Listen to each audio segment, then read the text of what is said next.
السلام عليكم ورحمة الله وبركاته. إخواتي الأعزاء، أهلا وسهلا فيكم على قناة خبير الأعشاب والتغذية علاء بقداش.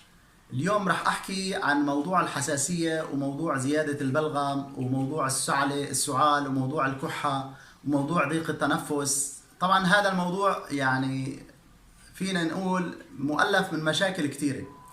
هاي المشاكل طبعا في السبب الأول لها هو الجهاز الهضمي. طبعا الجهاز الهضمي فيه مشاكل كثير كبيرة. طبعا راح احكي عن خلطتين بتساعد بشكل كتير كبير لموضوع الحساسية ولموضوع السعال ولموضوع مشاكل البلغم وحتى التهاب الحلق والزكام بشكل عام. الخلطة الأولى اللي راح أحكيها هي عبارة عن أوراق النيم أو زيت النيم، ولكن أنا بفضل زيت النيم.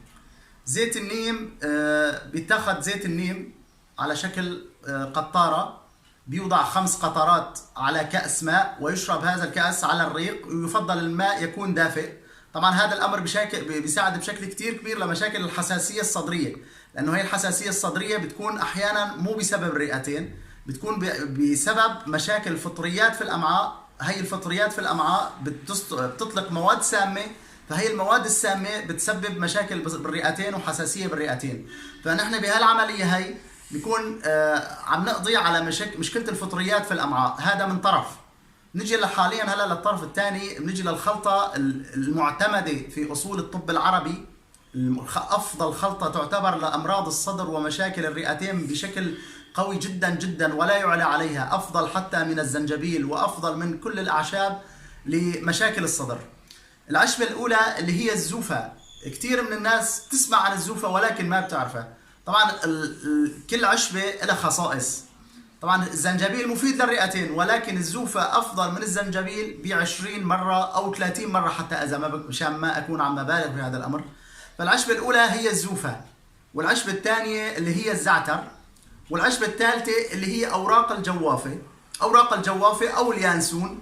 فأي إنسان أي عشبة، ولكن الزوفة والزعتر شرط أساسي يكونوا موجودين في هالمركب هذا. طبعا بتاخذ من هذا المركب، بينطحنوا الاعشاب مع بعضهم الجميع سوا، وبيتاخذ ملعقه كبيره على كاس ماء، وبيتاخذ قبل الطعام بنصف ساعه. طبعا لاصحاب الضغط المرتفع، الانسان اللي عنده ضغط لا تصلحه يعني ما بتصلح له هي الخلطه، لانه بترفع الضغط قليلا ولكن مو بالمقدار القوي جدا. ولكن من باب الاحتياط المفروض الانسان اذا معه ضغط عالي ما يشرب هي الخلطه.